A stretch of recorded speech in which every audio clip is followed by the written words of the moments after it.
Welcome to Ate Presi TV. Ngayon naman ay magsisigang tayo ng buntot ng baboy. Medyo may kamahalan nga lang. At kung bago ka pa lang sa aking channel, please subscribe, like, and share, and leave a comment too.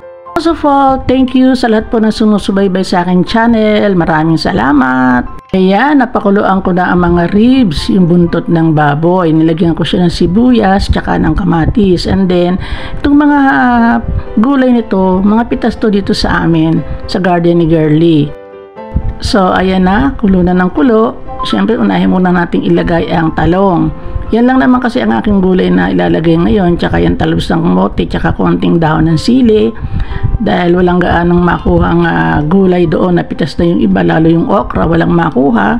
Wala na rin mustasa doon, kaya yan lang muna ang ating ilasahog ngayong araw na to. And of course, pagkaluto na, lagyan natin siya ng Knorr sinigang powder. Kasi wala namang mabili pa ngayong bunga ng sampalok, kaya yung Knorr sampalok ang ating ipangpapaasim. So, ayan na. Ready na ang ating pananghalian ngayon.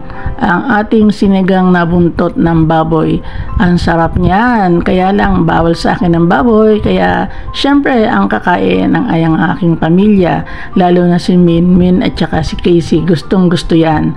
So, sa inyong lahat, maraming salamat po. Thanks for viewing. Bye-bye!